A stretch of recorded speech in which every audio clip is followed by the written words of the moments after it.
Andy, my dude, have you heard of the magical website builder known as Squarespace? Ugh, not another Squarespace ad. I feel like every podcast is sponsored by them. Hey, don't knock it till you try it. Yes, okay, it is overhyped, but actually it lives up to the hype.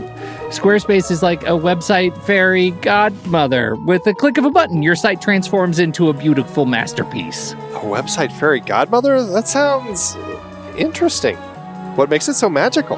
Well, for starters, those slick templates make anyone look like a professional web designer. Pick one, customize the colors and fonts to match your brand, and voila.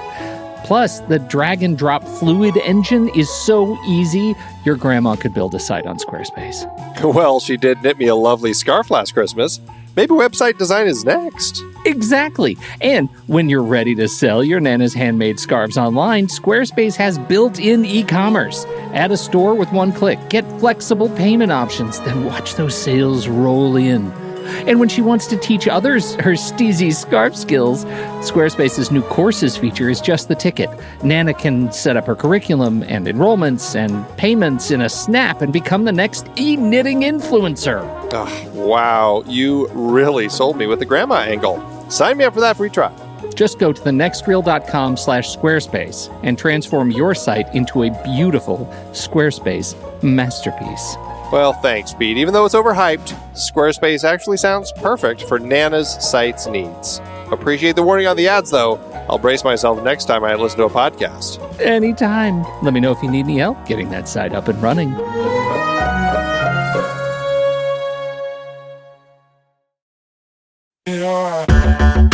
Andy, can you believe we've almost hit 700 episodes of The Next Reel? I know, it's crazy. And with all the other episodes in our family of podcasts, we are well over 1,200 episodes of movie conversation. It's really pretty amazing that we've gotten to have these in-depth movie chats every week for over a decade now. And we couldn't have done it without our loyal community of film fans. Their support over the years has meant so much. For sure. That reminds me, we should give the merch store a shout out. Buying shirts from thenextreel.com/merch is a great way listeners can continue to support the show. Plus, they get to sport our great designs. Absolutely. I think sometimes folks forget we have a variety of shirts, mugs, phone cases, and more available. In fact, a great place to start is with a shirt sporting the Next Reel's logo. We also have that classic Fast Times Spicoli Surf School tee, or the weirdly popular Rusty's European Tour shirt. The one from National Lampoon's European Vacation. Why is that so popular? Search me, but we have sold a ridiculous number of those. I guess there are a lot of Rustys taking trips to Europe? We're always adding new designs based on movies we've covered, like our brand new design for a streetcar named Desire, featuring a streetcar named Desire. So if you want to rep your love of TNR and films, head to thenextreel.com/merch. Every purchase helps us continue to have these weekly in-depth conversations. So visit thenextreel.com/merch today. And as always, thanks for listening and being a part of the Next Reel community. We've got lots more great movie chats coming your way. I'm Pete Wright. And I'm Andy Nelson. Welcome to The Next Reel. When the movie ends, our conversation begins. In just a matter of seconds, you're going to hear a classic episode of this show from back in the day when we called ourselves Movies We Like. It took us a while to settle into the show's format, so you'll notice some differences as you listen to these episodes. For instance, it takes us a bit of time to actually get into the conversation about the movie. Things like that. But we're still proud of the conversations about the movies themselves, and we think they're worth keeping in the library. So enjoy these episodes from our back catalog. And you can become part of our Discord community, learn more about the show, and find out how you can become a supporting member at thenextreel.com. So thank you, everybody, for downloading and listening to The Next Reel. We appreciate your time and attention, and we hope you enjoy the show.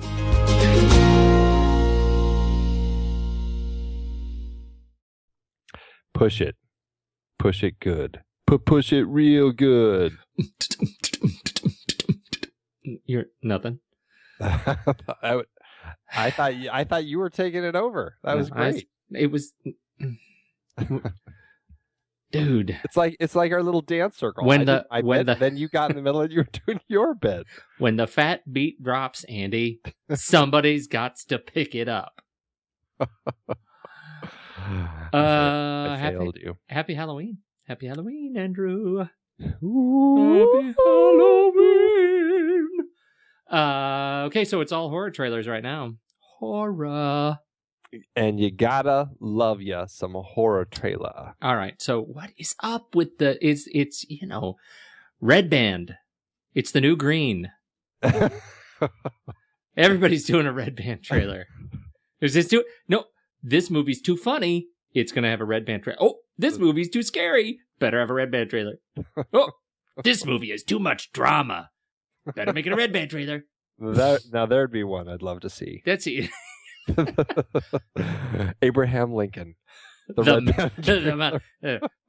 Presidential debates 2012. The Red Band trailer. It's just for everything that's just a little too much. Just a little too much. Before we forget, before we talk about this, the Red Band trailer of the week, yes. Do you want to tell people about the Google Hangout, please? Yes, on Saturday night at 8 p.m. Pacific Standard Time. Or no, 8:30 we decided. Yeah, right? 8:30. We're going to be doing our Google Hangout for Cloud Atlas. So everybody has tomorrow and all day Saturday to go see the movie and then and join us. We'd love to have you there. Definitely join us. And unlike other Film Board Hangouts that we've done in the past, we're going to start this one in the middle and actually work backwards before we hit the end and then work backwards toward the middle in their conversation. So that's awesome. That was a little Cloud Atlas humor. Gotta love it. Oh, that's what I hear. If there's one thing that I've heard leading up to Cloud Atlas, it's just how funny it is. Mm-hmm. Mm-hmm. Comedy of the event of the season. Well, did you see the Red Band trailer for it? I was laughing so hard I was rolling in the aisles. Rolling in the aisles. Not unlike how I felt watching the Evil Dead Red Band trailer. Wow, yeah. What happened to her tongue? Oh, that hurts. A lot of things she got. Especially, it's because the first half of the trailer's fine. It's like, why did they put a red band on this one? It's fine. And then the cutting starts. And it's not just, it's like the cutting of the face gets the cutting. And then the tongue and what is wrapping on her legs that is cutting. And there's just so much blood. Saw cutting. Oh, yeah. When her hand starts twitching and so she cuts her own arm off. People. All right, so how excited are you what do you know about this movie? This was the first I heard of it. I didn't even know it was coming. You sent me the list of trailers to watch. I watch it. I didn't know it was coming either, and I heard someone talking about the Red Band trailer for it, and I was like, oh, I didn't know that was being remade. And I've never seen the original. I've only seen the second and third ones, and they're very campy. I've heard that the original one is a much more serious horror film. I don't know if it's as serious as this one looks, and I don't know if it's as gory as this one clearly is. But I definitely want to see it. It creeps me out. Yeah. No, creeps me out is right. That's the word. I don't know. I don't know. I don't know if I want to. I don't know. I'm going to go to the smaller theater. This may be one that's just a little too big. Watch this one in 3D. This is no 3D IMAX kind of treatment. I'm okay without that. As the two halves of her tongue come out. Oh, God. No, thank you. Okay, so that's the Red Band, and we'll get a link to that on YouTube. The YouTube link to it in the notes. The next one, there was a teaser for Carrie 2013. The remake, because clearly, when it comes to horror, we're just out. We're just plumb out of ideas. We finished in 2000. I guess 2005 is when the movie we're talking about tonight came out. I think that's right. And that was officially the last one that was actually interesting at all. Since then, it's nothing but it all remakes, all downhill. So we're out of all that, but it's good. We get to see new people in the same old roles and kick-ass fire. The teaser she has destroyed the town. And it looks great. It looks interesting to me. I am compelled. It does say it's, what did it say? It says it's a revisioning. Yeah. So I'm curious. A reimagining. So, I'm wondering how far they step out from the original story to to change it. But clearly they have, because I don't recall quite that much fire. Yeah, no, I can imagine sort of I mean, it would take really the whole third act to destroy that much of the town. Like, really, that's the revisioning is, she doesn't look well. She doesn't look well. No, she's no longer a little nice child. We need to acknowledge at least the Iron Man 3 trailer. Yes.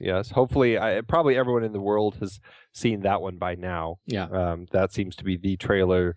I just saw something pop up saying it's the most talked about, or one of the most talked about things on Twitter right now is the new Iron Man 3 trailer. So we're not going to talk about it. No, we're not. Other than the Mandarin looks awesome. I'm very excited. I'm very, very excited about this movie. I know nothing about anything in the Iron Man world, so I don't even know what you just said. Oh, is that Ben Kingsley? Yeah, but I don't want to talk about it. You've spoiled it, and not in a good way. Do we need to talk about The Walking Dead? I mean, are you caught up? I fell asleep, so I have 2 episodes left 1.5 episodes left in season 2. Hey, not bad. I know. I've been plugging through it. You're telling me you fell asleep in the second to the last episode? Well, I was drinking a martini, and Man, The Walking Dead's a martini TV show for you. That's right. I mean, I have my drinks. I'm a seltzer shows. I've got some soda shows. Okay. I'm just going to tell you this. Season 3 is quite good. I'm really happy with it so far. They've really exexecuted well. I heard there were a lot of executed zombies in the first episode. Ooh, yeah. Well, yeah. They're a well-oiled machine at this point. Killing machine. Killing machine. And finally, the Red Band trailer of An American Scream. Oh, yes. It's not a Red Band trailer, but that would be great. Americans, what appeals to you about this movie? There are certain documentaries that I just think are the perfect thing to make a documentary about. It like epitomizes everything great about documentaries. And I mean, there's plenty of great documentaries out there. This is a documentary about focusing on 3 people or families in a small Massachusetts town who live and breathe for decking out their house in Halloween decorations and haunted house paraphernalia and stuff. And the characters are sometimes you can't write characters as good as real people, and the characters in this just are so quirky and peculiar, and the things they do are just so strange, and it just is everything that's great about Halloween, and it makes you excited for the holiday and excited for the crazy people or crazy things that people do. And it just makes you fall in love with this crazy country we have called America, where people do things like this. So it just made me happy to watch. I love it. I'm, man, I don't know what to, I never quite know what to think about it. One of the blurbs that comes up is, it's amazingly, interesting and heartbreaking. Yeah, right. And that's kind of what I think about when I think about this movie is, it's a little bit heartbreaking, but, man, I love that line at the end. He says, these people won't remember me. People who come through my house, they won't remember me, but they'll remember what I did here. Right. Yeah. we and so we remember Custer. That's awesome. Gosh, that's fantastic. Were you a fan of the Morgan Freeman, Alex Cross movies? I don't think you were, no, right? I really wasn't at all. I felt that they were very popcorn, like the epitome of a popcorn movie. I liked one of them. The problem is I like Morgan Freeman, and I love the books. The Cross books are fantastic, and so I'm really upset that box office this week has Alex Cross at number 5, and it's just not right. It's just not. Well, it's just not. You think it would have been number 1 if it was Morgan Freeman and not Tyler Perry? No. This is one of those examples where I think they should have put the thing to bed. This is a movie that shouldn't have been made. Too much. It's too much. We didn't need it. It's too much. Too much. But it could, Morgan Freeman is not the Morgan Freeman that he was 15 years ago. I don't know that he's not that character anymore. We need a new Alex Cross if we're going to revisit. But Tyler Perry is not that guy. This is not that take on that character. I'm not pleased with it. I thought it was a pretty strange choice from the first time I heard that he was going to be playing it, and I wasn't sure that this was the crossover film that they should have done with him to pull him out of the Medea. Yeah, films. Yeah. Taken 2, Taken, also is still number 3 in the box office behind Argo, but barely. I can't believe that movie is holding on as long as it has. When are we going to do our? When are we going to start doing our the Hollywood stock market thing? We got to start doing that. I have to spend time and actually figure out what I'm doing with it. Man, because this is what I want to talk to you about. Can I give that as my answer? Yeah, one of these days we're going to start doing the wagers. Paranormal Activity at the top of the box office this week. That's crazy to me. But it's a fun series. I've only actually seen the first one, so I can't say it's a fun series. But it quick, started fun. Though. Quick, leap to its defense. Okay, so shall we talk about what we're talking about? This is the end. I know, I'm a little sad, but too.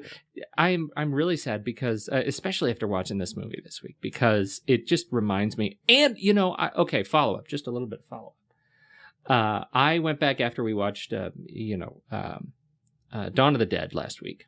And we talked about, because you had made a comment in the show last week about how if you were going to choose Dawn of the Dead, you would have chosen the original Dawn of the Dead. And, I definitely stand by my pick with Dawn of the Dead. But I did go back and amazingly, luckily, wonderfully, thanks to the internet, both Night of the Living Dead, the original 60s version, and the follow-up original Dawn of the Dead are available on YouTube. And the Night of the Living Dead is available through Crackle, so you can see the whole thing, all the way through. A couple little ad spots, but you can get the whole thing. And the other one is, it's like broken into 10, 15-minute parts for Dawn of the Dead, and you can watch it. Fun. You can watch the whole thing, which I did. And I don't think that makes me a criminal. And so, I just wanted to follow up on just how exceptional both of those movies really were. Yeah, and the whole trilogy, really, Day of the Dead, I think is just as great. Yes, as well. It is. They're all really exceptional films, and there's just, it's one of those things that I think when it's one of those series that it's been so long that it's we forget, or what we remember is the campy stuff. We remember the lumbering zombies. We remember sort of we remember the gimmicks, the gimmickry, but what we don't remember is I think often, or is the stuff that that wasn't funny. It's the sort of cultural stuff that they bring up in these films, and I think it's just there are so many layers to how these characters interact. Particularly, I think Night of the Living Dead was a great film. I think I texted you. It felt like watching Guess Who's Coming to Dinner. Those guys were terrific, and the cast was just terrific. So I highly recommend going back and watching those films, as long as we're in the Halloween spirit. Definitely. And so tonight, the final pick is yours, sir. Yes, tonight we're talking about 2000. This is again kind of like 28 Days Later. It's 2005, 2006 is The Descent. It came out 2005 in the UK and 2006 in the US. But we'll go with 2005. Yeah. It was, yeah. This is a film that came out of nowhere for me. I had heard a little bit about it. I'd seen a trailer, and it looked just good and creepy. And my wife and I went and saw it, and it was good and creepy. It was a horrifying film. It was just everything that you picture in your head when you go into a dark place like a cave or anything where it's just tight. It's got so many different things that people can be afraid of.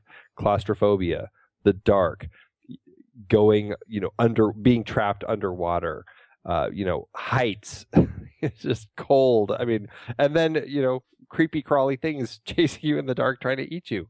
All of those things. And it does it so well. And it actually works on another level where we're looking at a person essentially kind of descending into madness.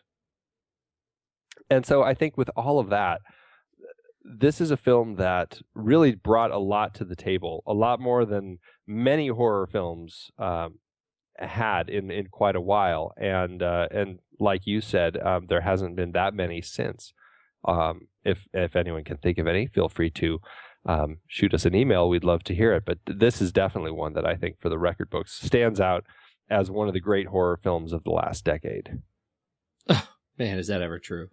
Yeah. I think, well, here's my pitch of why that's true. Go for it. Because, at the time that this movie came out, there were other movies that came out that dealt with, the dark and small spaces and heights and underwater and creepy crawly things. Both The Cave and The Cavern came out shortly after The Descent, and they were, by and large, sort of pedestrian attempts to hit the scare factor. Part of what I think is so great about Neil Marshall's work here is that it starts with the choices he made from the very beginning, which is, first of all, to make an all-female cast. Yeah. That sets it out, and it's a unique kind of a structure. And there are some complexities in the relationships which we'll, I'm sure talk about shortly, but that make this kind of a unique experience to see not just all women, but all really strong women, like strong women craving adventure who are at different points in sort of a grieving process, but they're already strong. They're tough. And I think that's it makes for an interesting start.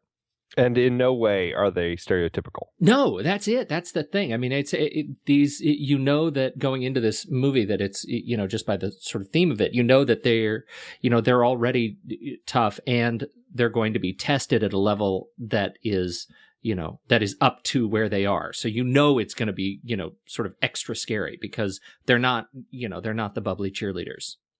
Right. Right. This would be a great cast to do the Expendables 2 with, or the female version of the Expendables. Sorry. Right, in 45 years. So that's the first thing. It works very, very well on that sort of interpersonal kind of character level. So the movie is very strong. It's got a really strong foundation. Yep. Second, the movie works exceptionally well as a really scary movie without the creepy crawlies, right? Without totally the crawlers.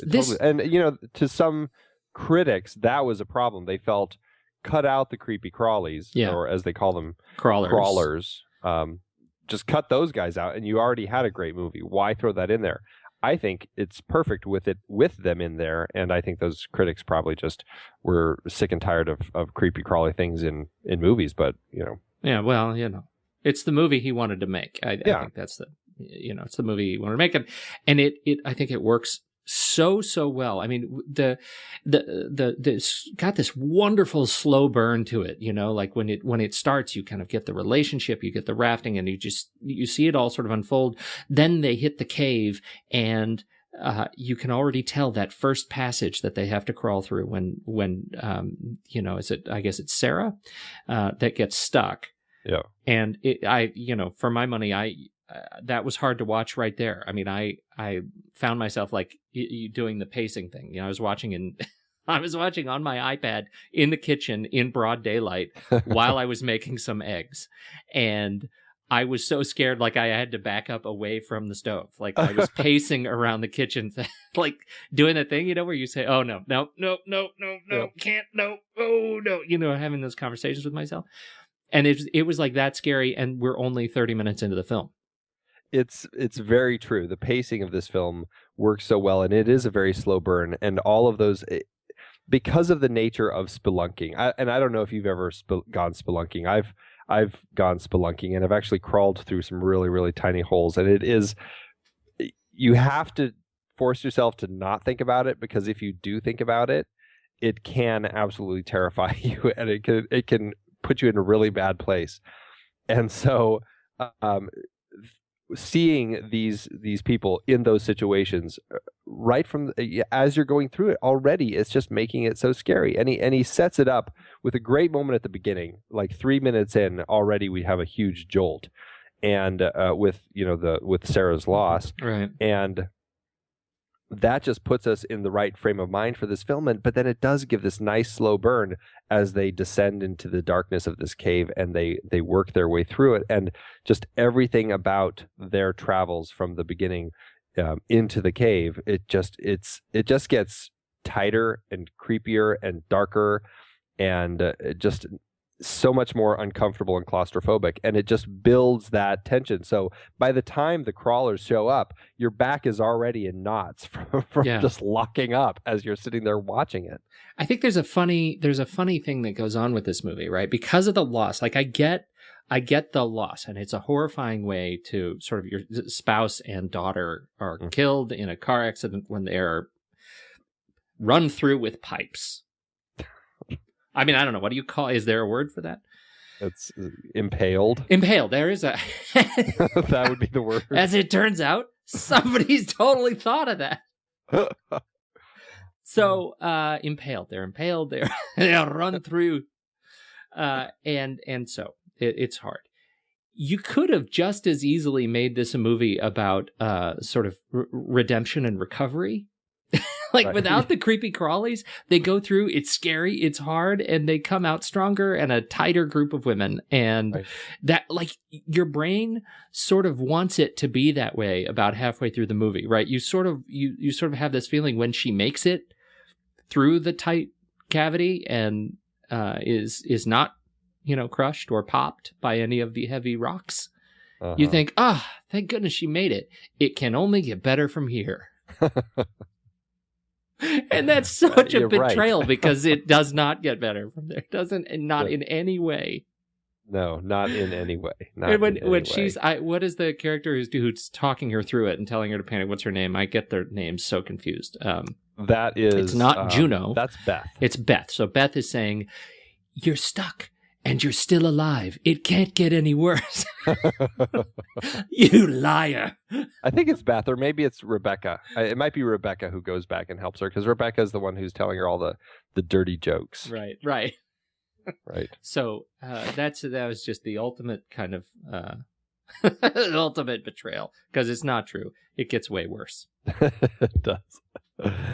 Yes, it does. Because as they come to find out, Juno, the one who brings them on this crazy adventure, is of the mindset that in order to really make it a true adventure, she has to essentially lie to them and take them to a completely different cave that's never been explored before. It's not the one they're registered to be going into, and no one knows where they are, and they have no map, and they have no idea how to get out of it once the collapse happens. So even after getting through that collapse and surviving the claustrophobia of that situation, now you're put into a situation where you're trapped in a cave and you have no idea if there's another way out, and you're with these 6 women as they have to deal with that. And it's terrifying. They put you in just the terrifying situation after terrifying situation, because right after this they go to the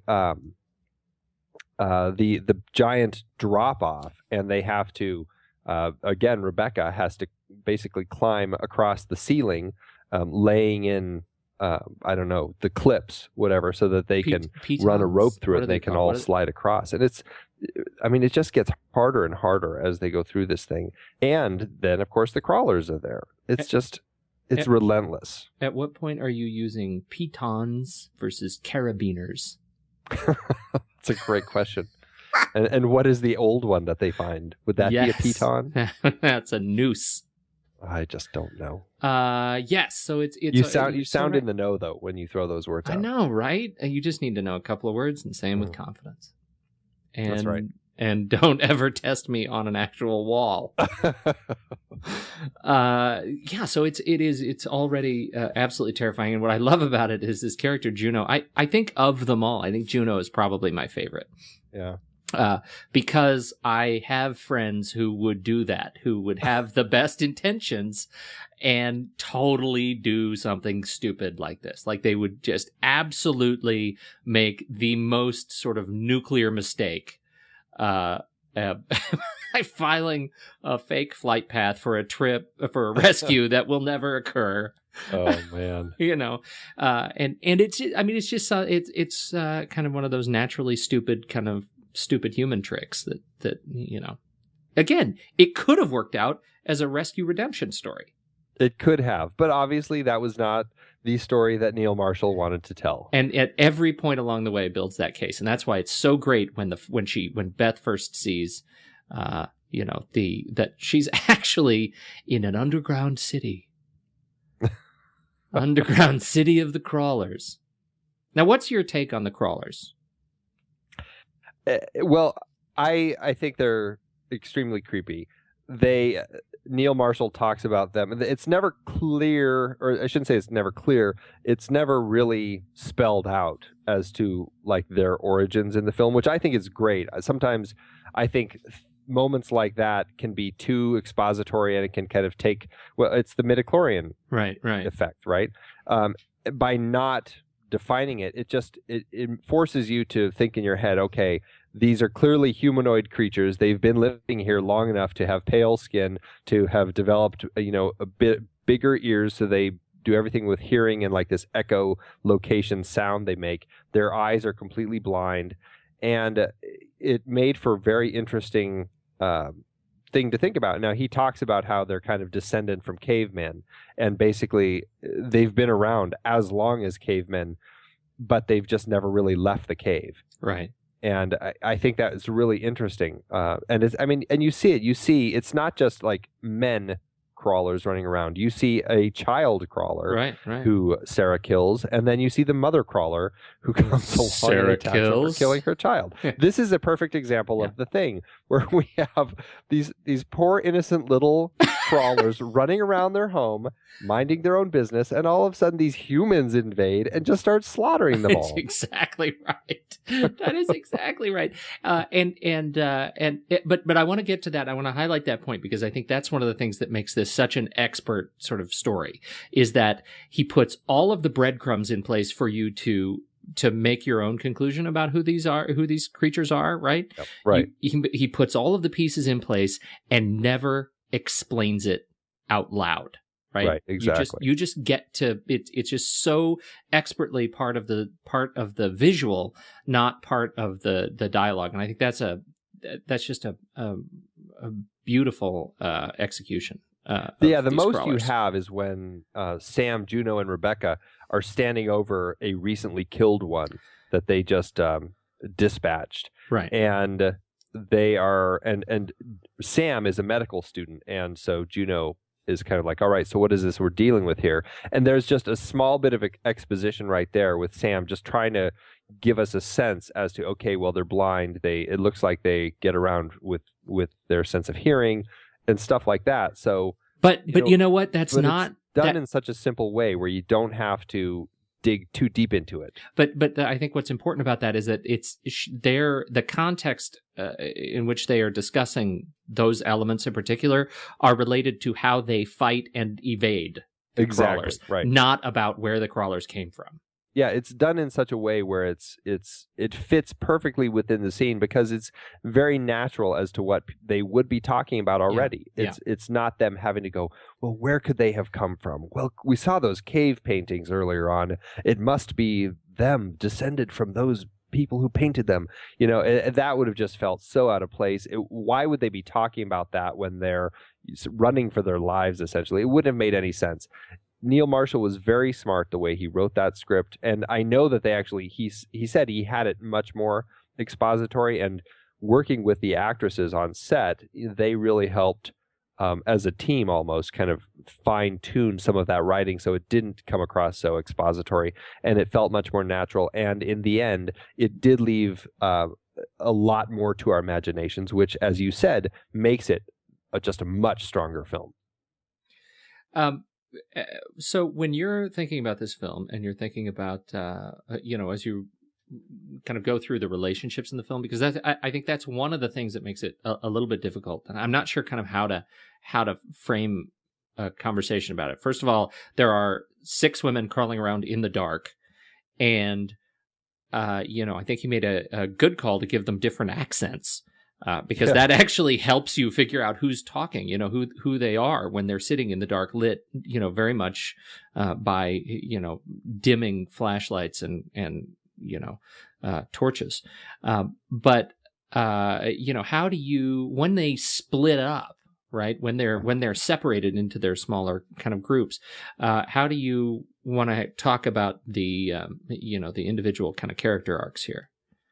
The ones that are interesting are Beth, really, and Juno and Sarah. I think that's definitely the main crux of the story. I do think that Neil Marshall is very smart with his DP Sam McCurdy and the gaffer lighting the set.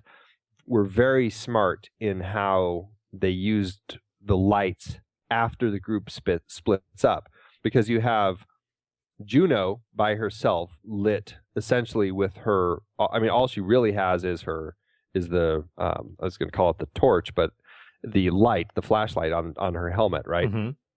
See, I'm speaking British now. It's the torch on her helmet. That's how she's lit. Then you have Rebecca and Sam, the 2 sisters, who have kind of run off together. They end up, all of their scenes now are essentially lit with the green little. Right. What do you call those things? Little shaker things. Yeah. The trick or treat stick. Yeah, the trick or treat sticks. Right. They're lit with that, and then you have Sarah by herself. By this time, we've lost a couple. Well, at this point, she's got the camera. Yeah, she's got the camera, so she's seeing in the infrared, and then she creates a torch of her own, and so she's lit by fire, essentially. Yeah. So you do have a kind of way to kind of color code, okay, that's these characters, which really helps, because they are kind of all wearing the same outfits for the most part, and it is kind of hard to tell which one's which. The accent's great, but I mean, it does kind of come to a point where they're not talking that much. Right. They're all hiding, and right. And having the different color coding, I think, really does help. But yeah, let's focus on the relationship between Sarah and Juno, and then also Beth, and how that all ties together. It's right from the start, we get a sense that there's something going on between Sarah's husband Paul and Juno, and we do find out that, in fact, Juno and Paul are having an affair, and. Well, but that was another one where that was really artfully delivered, right? I mean, it's not. When she says, we all lost something in the accident. It's done in such a way where it's all looks, right? Yeah. After the rafting scene at the beginning, you see Sarah greeting her daughter, but then you see Paul helping Juno take her helmet off. Juno had, they knocked her in the water playfully, and he's taking her on. She's like, oh, she's freezing. We got to get her warmed up and all that. And you see Beth kind of watching, and just the eyes, the way that everybody's looking, you can totally sense what's going on there, and that Sarah has no idea. Right. It's very artfully done, and done in such a way where it's just nothing else needs to be said. We already have a sense as to what's going on here. Right. So we know that there's some tension there that does not get resolved. I mean, it's clearly Beth is carrying some stuff. Yeah, and Beth, unfortunately, and it's interesting. It's very manipulative the way that Neil Marshall plays the scene with Juno, because we see Juno wrestling 2 crawlers, and she fights them to the death and kills these 2 crawlers. Then we hear a noise behind her, and we're rooting for Juno because we think she's just kicking butt. And she hears the noise behind her, thinking it's a crawler, and she swings around with her pick and drives it right through the neck of, turns out to be Beth, not a crawler. Beth. We've been saying Beth or Sarah? No, Beth is the one who knows about the relationship that Juno is having with Sarah's husband. Right. Beth was the one who we see watching at the beginning in the rafting trip, and kind of we get a sense that Beth knows. Yes. Okay. I was getting names confused. So yes, it's Beth that gets the pick through the neck, and as she is falling back, she grabs Juno's amulet necklace thing. Right. Talisman. Talent. Okay, it's not a talisman. I would just call it a necklace. Then she eats a blood sausage. Okay, so it's a talisman, and so then she falls back, and so really for the next 40 minutes she gurgles, she kind of bubbles. Yeah, it's pretty horrifying. It's really horrible. It's very horrifying. It's a horrible way to go. And so they have this moment, and this is what is so great about Natalie Mendoza's kind of portrayal of Juno, is that like she's just constantly dumb. She's just well-intentioned dumb girl, right? Like she just is dumb. And she does the pickaxe through the throat. And in her eyes, you can see it's like, oh my God, we're both going to laugh about this later because this was such an accident, right? That's kind of like, I am so sorry I just put that through your throat. And it doesn't end up ending well for her. It really doesn't. It really doesn't. But it is done well. I mean, she's doing all these things, trying to create these adventures. And it's just, she's just... Right. Isn't very smart about it. Doing everything to sort of make up for poor choices in the past. That's sort of my impression. It's sort of, we're seeing this snapshot of her, and she just can't get a break. And so, but this is where sort of the story turns, because now Beth is down. We think dead, but turns out not. Sarah has been separated. At this point, she and Juno actually reconnect, and they have the most fantastic scene of ass kickery against underground subterranean, creatures, cave creatures, that has ever been put to celluloid. They go this nuts. Is toward the end of the film, after everyone else has been killed. Yeah. But this is horribly full of spoilers. Well, it's totally full of spoilers, but that's why it's because this is the scene that I think that I just love this scene, because it's this is the hero montage, right? It's like, this is where they finally are like, you just get this feeling that there is, there's still a lot of weird tension, obviously, because at this point, to step back just briefly, Sarah has discovered Beth is still alive, and Beth says, that Juno did this to me, and I can prove it because I have her talisman. And by the way, this really hurts. Could you kill me, please? Right. So it all comes out. That's an amazing scene. It really is. God. It really is. It's heartbreaking too. It's just, everything about it just kills you. Oh. Yeah, but it is a great way to kind of resolve this story that we started right at the beginning. This, I guess we would just call it a love triangle, even though Paul is killed right at the start. It's a fantastic way to resolve all of it, and it's done again so simply. There's no words said. They have this big fight. And then Sarah just dangles that necklace down, and we just see their looks. Everyone knows what's going on. It's done so well, and it's done so simply. And just another reason why this script just is such a solid piece of writing is it doesn't feel ever like it's stepping into over exposition zone. Right. And what you see in these sort of breadcrumbs, particularly in Sarah's kind of relationship with herself, she goes from this point of being fragile when she shows up at the cabin to being terrified when she's trapped in the pipe, and to being to that moment where she is euthanizing her friend. Well, it really changes when she almost when she rises out of the blood, like when she falls into the giant pool of rank blood. That was so gross. It's one of the most horrifying things that you just can't get out of your mind. It really is. Just the idea of that. And when she comes out, it's almost like Kurtz coming out of the water in Apocalypse Now or something like that. You have that same sort of thing, or not? It's the not rebirth. Kurtz, I mean, it's the rebirth. Yeah, it's totally her rebirth. Yeah. And we see her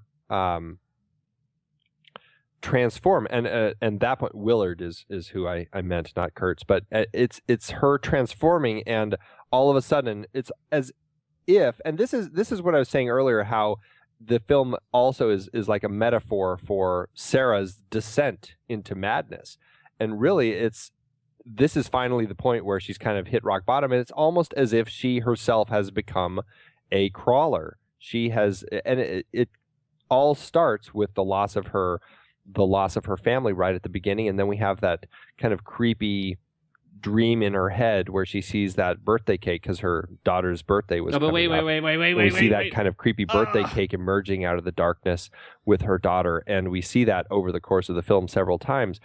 And as Sarah is essentially, from that point forward, she's slowly descending into madness and, initially, I guess, depression, but eventually it's just madness.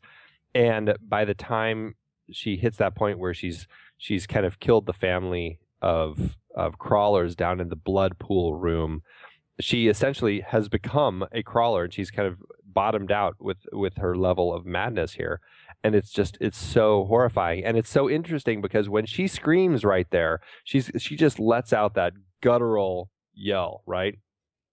And then we cut to Juno, who is still with Rebecca and Sam, and they hear a scream, but on the cut we go from from Sarah screaming to them hearing a crawler screaming.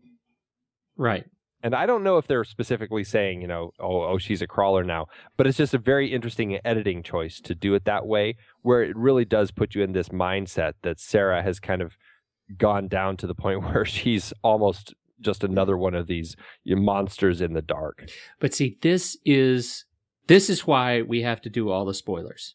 Yeah, to get to this right here, because what we've seen so far is we get to her and the rebirth, and she kills her friend, and then she goes just batshit crazy and kills all of those other crawlers with Juno, and then she's face to face with Juno, right? And they do the talisman, and she takes the pick and she sticks it through Juno's knee and leaves her there, right?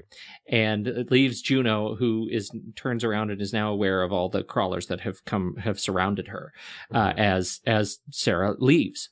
Now, on one hand, and if you viewed this opening weekend in the United States, this very much is a story of her redemption and reconciliation, because she resolves this issue, in a sort of very final way with Juno, and then crawls out and emerges from the depths into the light and drives away, right? Well, yes and no. I would say yes, she escapes and she's free from this horror that she's found, but no, she is now still kind of mad, because it ends on an up note when she's sitting in the car and she turns to the seat next to her and she sees, I guess you could almost call it like Juno's ghost, or Juno's demon or something sitting next to her, and we hear Sarah scream, and that's where we cut and went to black at the end of the US release.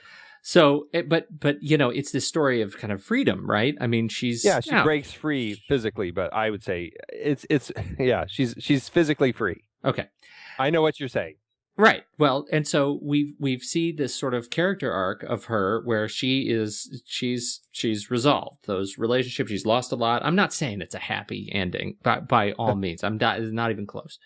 But the ending that it sounds like, and I don't know. I mean, I am definitely putting words into Marshall's mouth here. But the ending that has been re-released, the ending that I have, is she sees the the ghost of Juno in the car next to her, and then we've got a slap cut back to the. Right, she screams and then she wakes up. She wakes up and she's in the cave still, where she fell after she escaped where she left Juno. Right. Okay. Well, that was actually a question. So she fell when she left Juneau and then woke up in that same place. I need to catch that again because I was wondering where is it that she fell and actually passed out. She runs from Juneau after she drives the spike or the stake, the whatever it is, the pick through Juneau's knee. I'm sure it was a piton. The pick. She drives it through her knee, and then she runs and lets all the crawlers attack Juneau. And she's running through the caves, and she trips and she like falls down a hole or something, and she lands and knocks herself out.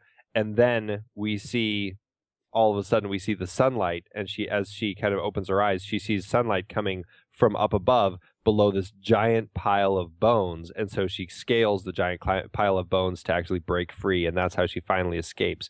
When after she escapes and she goes through the whole thing and she's sitting in her car, she sees the Juneau demon or whatever, and she screams and she wakes up. It's at that moment where she really wasn't at a giant pile of bones with the way out. She's actually just still stuck in the cave and she's on a ledge. But now she truly has gone mad, and she's at a point where she's actually probably happier than she was in the way it was released in the American version. Because in the American version, she's clearly mad and in a negative way, where she's now haunted by Juneau's demon.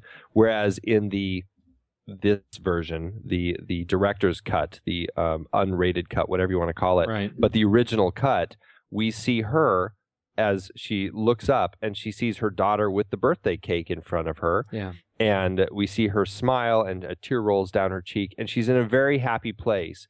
In her mind, she's in a happy place where she's with her daughter. And then we see the camera truck backward, and we see that her daughter's not really there, and the lights from the birthday cake are really her torch that's laying on the ground in front of her. But she's still staring off happily, looking at the whatever is in her head of her daughter. As you hear the crawler is scream. Actually almost more hopeless, because she's actually still stuck in the cave, and you hear all the crawlers start screaming and sounds like they're getting closer. But mentally, she's in a happier place. Yeah, I guess. But she's still mad, and it's a hopeless situation. It is a hopeless situation. I think that's what it is. And this is I think the ultimate point for me, at least. I usually hate these endings. I am a great American moviegoer. You love the happy ending that comes out of left field, but it makes you happy and it resolves everything. I just need a little bit more of a bow. And yet in this movie, for some reason, I really like this ending. Yeah. I like the fact that no one makes it. And I think, I don't know how I hope this doesn't come off as offensive. I think it's because it's made so much more powerful that, it is sort of the gender neutral choice, right? Uh-huh. Like usually there's, the bimbo gets wasted, but the hot girl gets saved, right? Somehow in these horror movies. The hot girl virgin. The hot girl virgin gets saved. Well, in this movie, we have a lot of strong hot girls, and none of them make it. Like, they didn't go lightly on any of these characters. And that there was a story, there was a series of really dumb choices made by, some, dumb, well-intentioned people, and they tried their best, and they fought hard, and they didn't make it. And that was sort of redemption enough, I think, for the story for me. Yeah. I love this movie. I think you're right. It's very smartly done all the way through, character-wise, the way that it builds to that ending. And I think the title itself, The Descent, we're watching this Sarah as she kind of descends into madness, and it ends on this note where that is horribly hopeless and depressing, but it is so right. It's the right ending for this film. Yeah. It really is. It really is. They played it so well. Craig Conway, I think, is and I watched the making of stuff on this on this one. Great stuff. He is one of the best just people to watch move. He's somebody who just needs to be our friend too. He totally needs to be on that list.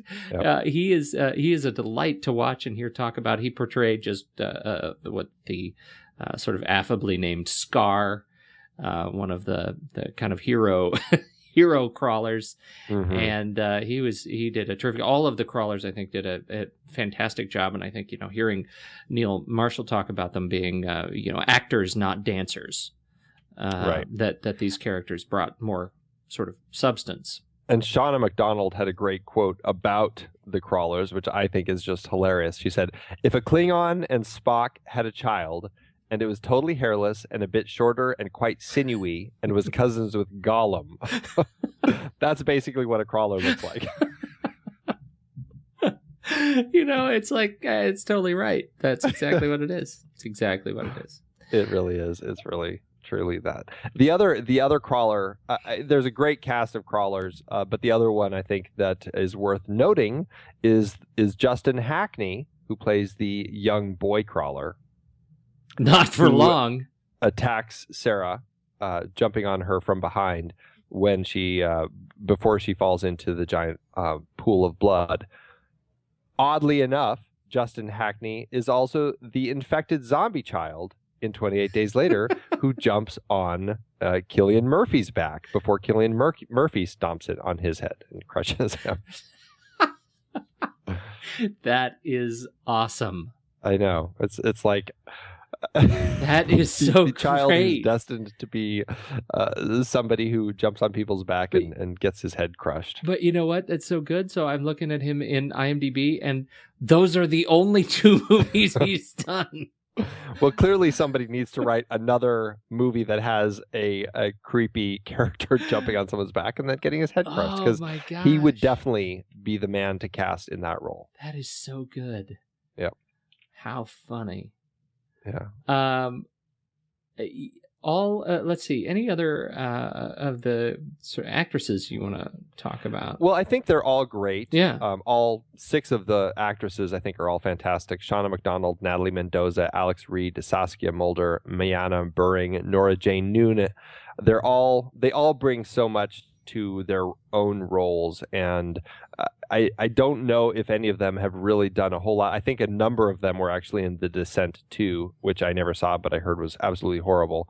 But I don't know how many of them have really branched out into a lot of other things. But honestly, I think that they all do such a great job. I'd love to see them in more stuff. Yeah, I remember Nora Jane Noon from Doomsday, which was another Neil Marshall's follow-up, right? Yeah, and it was one of those that I sort of enjoyed as I enjoyed Death Race. I mean, it was just kind of there, but it didn't have sort of the class I think that The Descent had. Let's see, Mayana Buring is. She's in some of the Twilight movies. The Twilight movies, exactly. Getting out there. So she's someone who's more familiar. Also in Doomsday. Yep. Saskia Mulder. I don't have a memory of her in The Beach, but she did The Beach at some point. I have no memory of her in anything else. I don't either. But was it no, Alex Reed? She's been in a bunch of stuff that I don't know. She's one. Oh, I know why I know her, because I am so in love with Misfits, the TV show. I think we've talked about this on the show, right? And that's it is a freaking-tastic show that is available on Hulu. You should check it out. Natalie Mendoza has been in a bunch of stuff. She's in Moulin Rouge. Code 46 was a terrific film. Let's see. She did The Descent 2, Hotel Babylon. Yeah. The Great Raid was a medium-sized film. Yeah. Beastmaster, the TV series. Oh, Farscape. She was in Farscape, which was another of my very favorite TV shows. So anyway, yeah, I think they were all strong. But in general, I think it comes down to just these women that end up, working well together, and the just really smart, strong choices about strong characters that fight their hardest and don't make it. Yeah, and painted in a light, like going back to that lighting. I mean, how much of a challenge would that be to go ahead and make the choice? You know what? I'm going to go ahead and light with matches. Yeah, and we'll just with see only the things that they actually have with them. Only the things they would, and then stick to it as a director when you're 5 weeks in. And you can really tell when you watch this. I mean, in order to really get the full effect of this, I mean, I watched this at night and I just turned all the lights off because it is so dark. Yeah. This is such a dark film. You really want to watch this in a dark room because there's not a lot of light in it. Right. Yeah, a great film. David Julian does the music, which I think is just a stellar score. He did a lot of Christopher Nolan's early films up until he started the Batman stuff.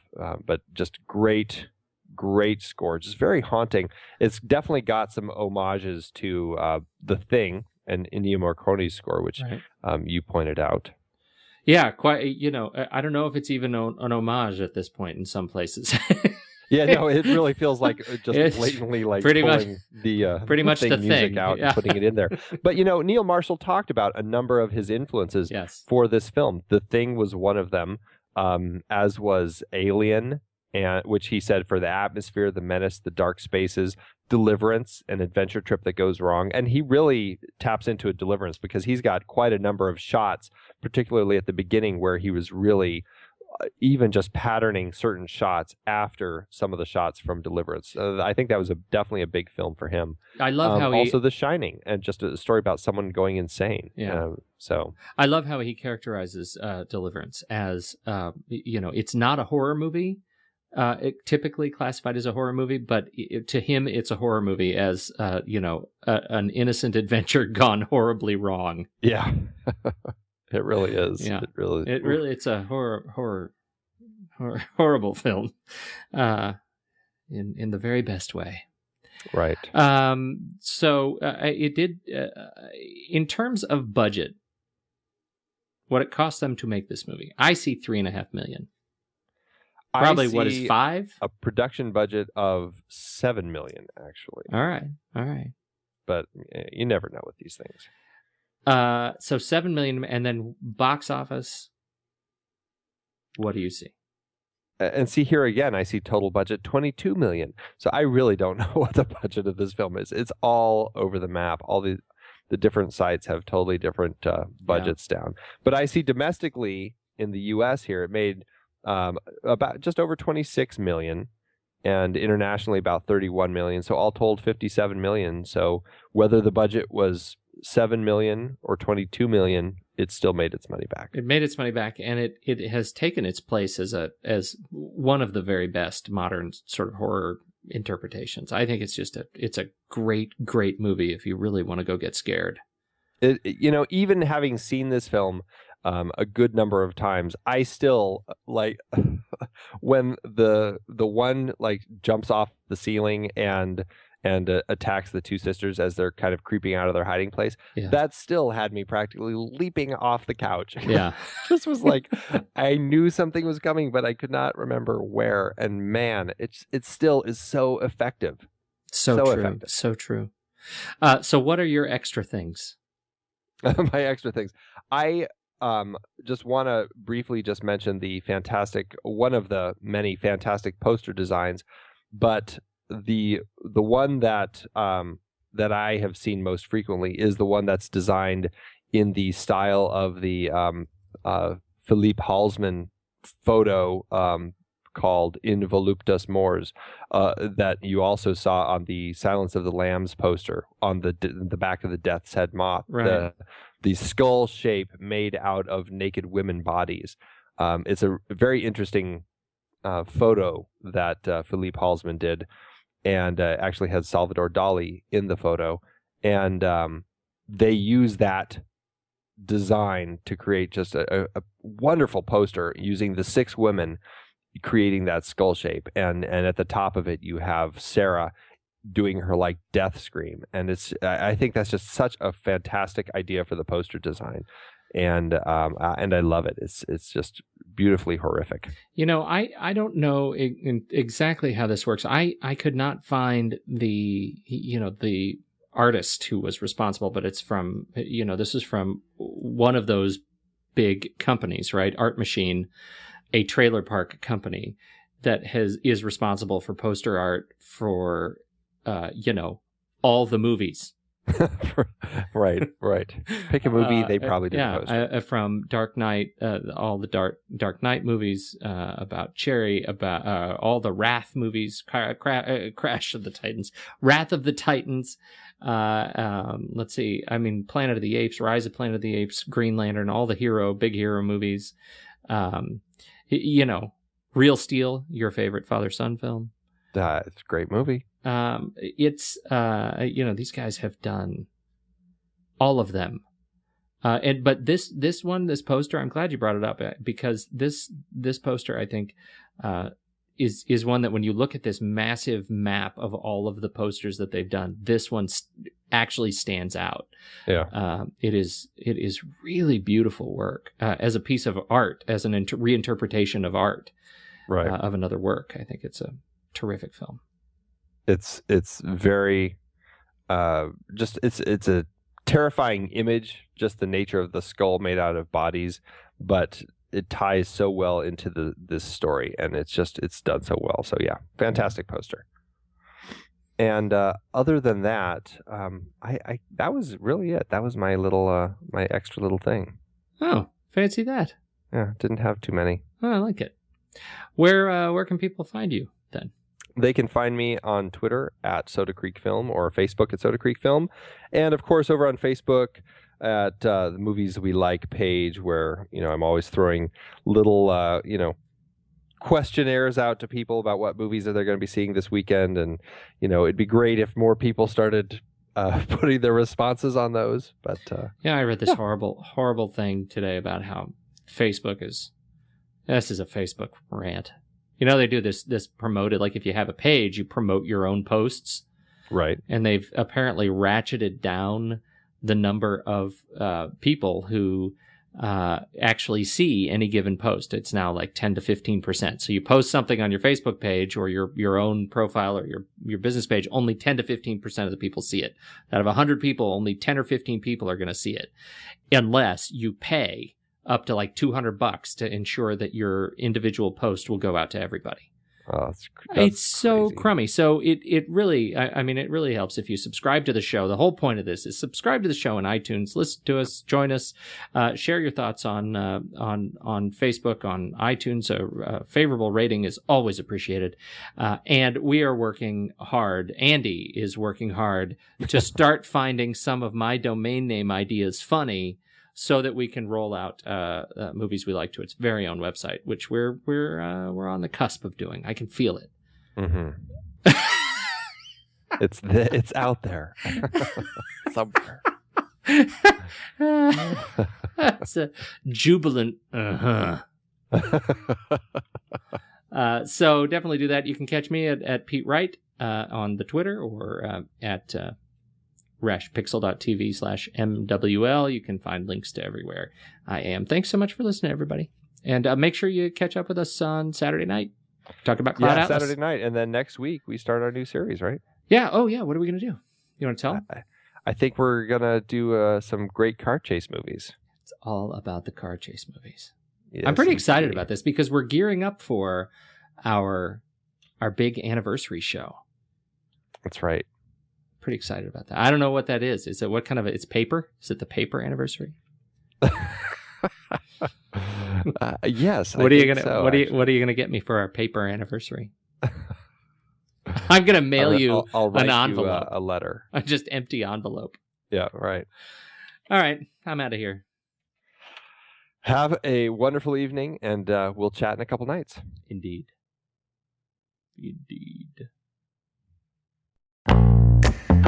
We wanted to take a moment to thank you for your continued support over the years. It's hard to believe that we have been having weekly, in-depth discussions about movies since 2011. That's right, 12 years and counting. Producing this show is a labor of love for us, but it does require a lot of time and effort each week. If you enjoy our podcast and would love to help keep it going, there are some easy ways you can show your support. One is by using our Originals page to shop for the original source material that movies we've discussed were based on. That's right. In Season 1 alone, we covered 13 films adapted from books or plays, from Charlie Kaufman's adaptation to David Fincher adaptations like Fight Club. In Season 2, we covered even more, like Powell and Pressburger's The Red Shoes and The African Queen from our series about legendary cinematographer Jack Cardiff. We can't forget about the 4 Jason Bourne movies we talked about. Love those movies. Well, the original trilogy, at least.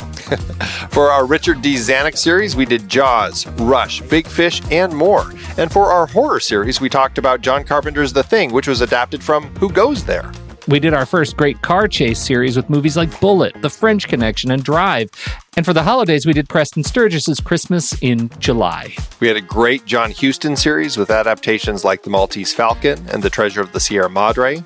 And for our baseball series, Moneyball with Brad Pitt. Have I told you lately how much I love that movie? Yeah, I think you have.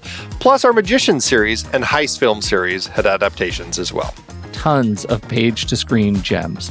Listeners can find the details and links to the original material at thenextreel.com/originals. Every book, play, or movie you buy through our links helps support the show, and it's no extra cost to you. So dive in and get your next read today. thenextreel.com/originals has all the films adapted from other sources that not only we have covered, but all of the shows on the Next Reel family of podcasts. Check it out and get reading. Support the show and build your reading list. It's a win-win. Head to thenextreel.com/originals.